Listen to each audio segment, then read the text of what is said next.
एक बार की बात है, महात्मा बुद्ध के शिष्य आनंद कहीं जा रहे थे।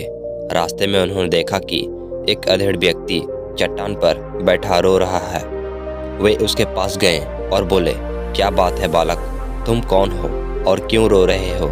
आनंद की बात सुनकर उस व्यक्ति की सिसकियां थम गई।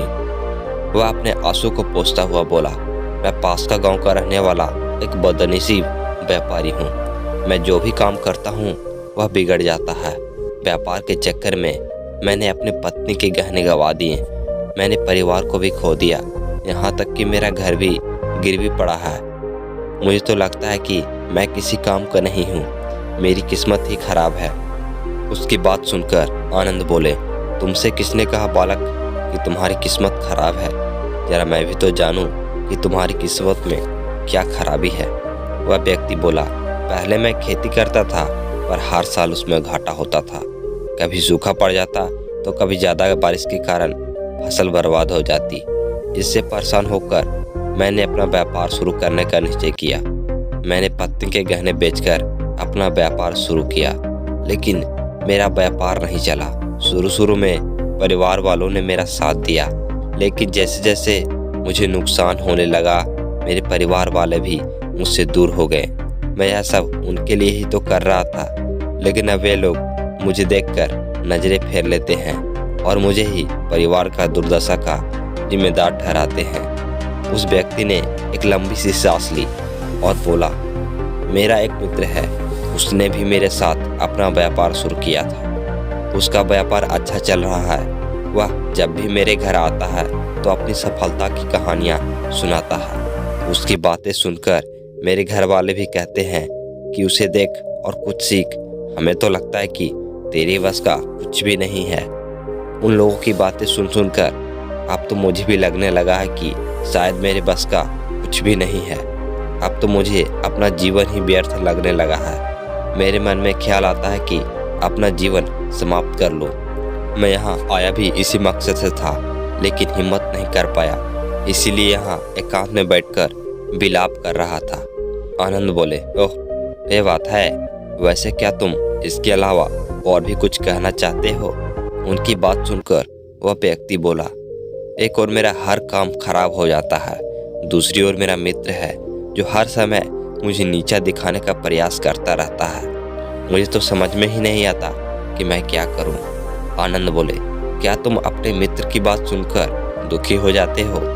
हाँ, मैं उसकी बातें सुनकर स्वयं दुखी हो जाता हूँ, उस व्यक्ति ने जवाब दिया।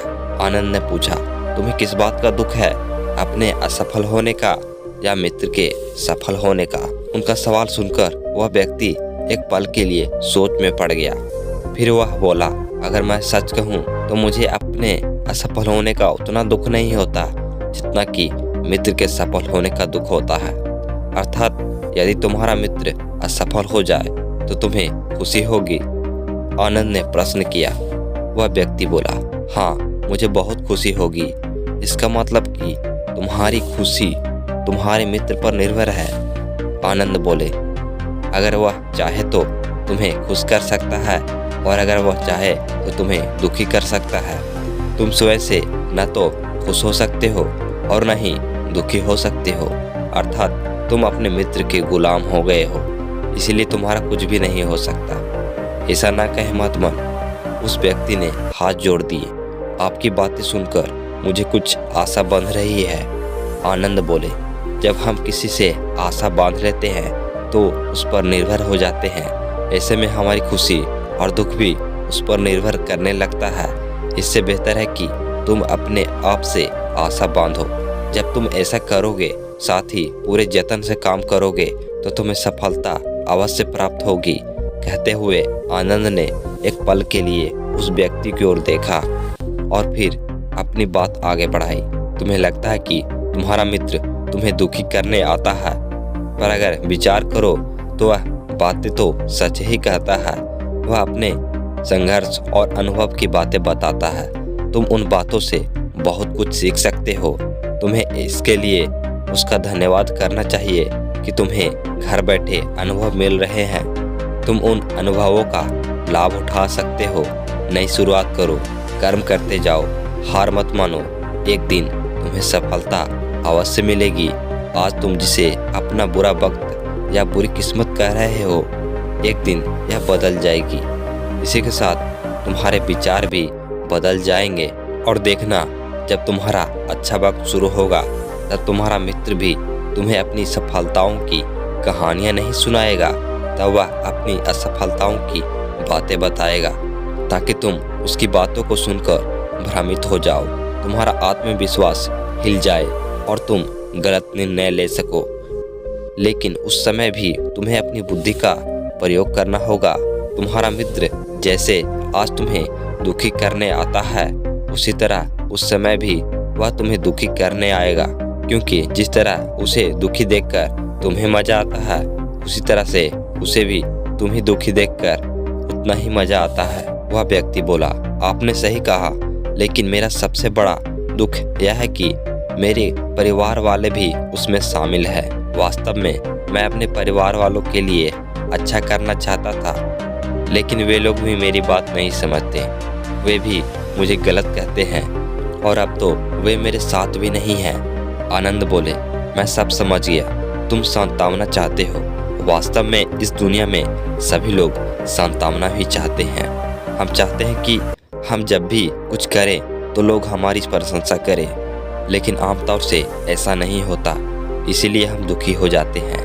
हमें लगता है कि हमारे मित्र, परिवार वाले सब मतलबी हैं, लेकिन तुम अगर किसी को अपना परिवार मानते हो और उसके लिए कुछ भी करना चाहते हो, तो तुम्हें ऐसा क्यों लगता है कि तुम दूसरों के लिए कुछ कर रहे हो? वास्तव में तुम अपनी खुशी के लिए कर रहे हो। इसीलिए परिवार के लिए कुछ करना वास्तव में अपने लिए ही कुछ करना होता है। लेकिन अगर ऐसा करते समय तुम्हें लगता है कि तुम दूसरों के लिए कुछ कर रहे हो, तो तुम दुखी रहोगे। और अगर तुम्हें लगता है कि तुम अपने लिए कुछ कर रहे हो, तो तुम खुश रहोगे, क्योंकि जब तुम अपने लिए कुछ अच्छा करते हो या करना चाहते हो, तब तुम्हें सांत्वना की जरूरत नहीं पड़ती। आनंद की बातें सुनकर उस व्यक्ति के चेहरे के भाव बदल गए।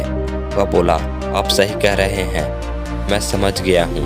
अब तक मेरी किस्मत खराब इसलिए थी क्योंकि वह दूसरों के हाथ में थी। अब मैं अपनी किस्मत को अपने हाथ में रखूँगा। मैं फिर से प्रयत्न करूँगा, पूरे मन से काम करूँगा, और जब तक सफलता नहीं मिल जाती चैन से नहीं बैठूँगा।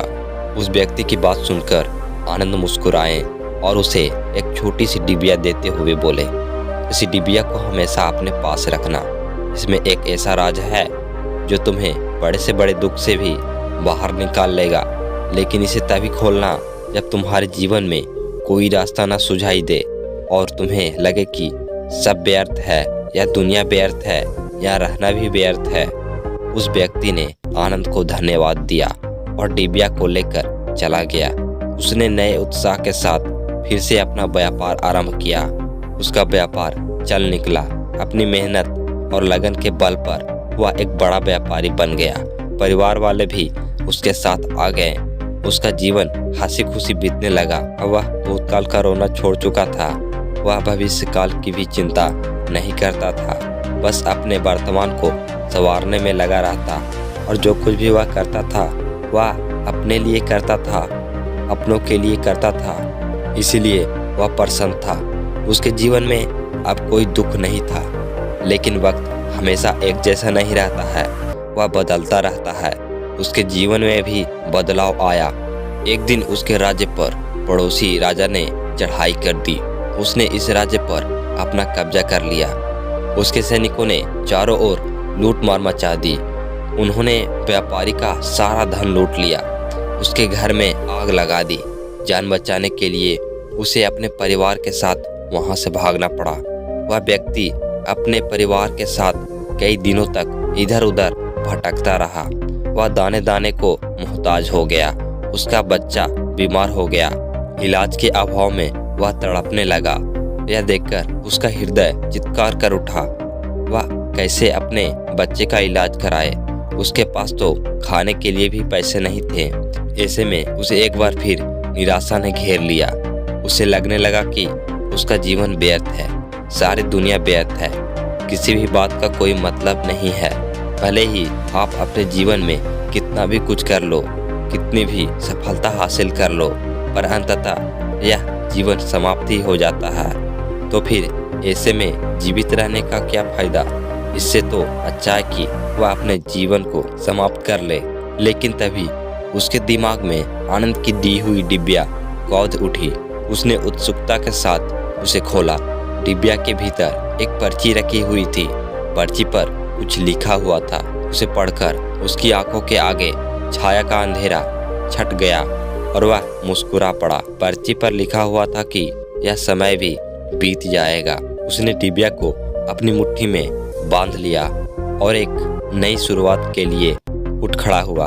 दोस्तों, अगर आप भी ऐसी ही परिस्थिति से गुजर रहे हैं तो निराश न हो।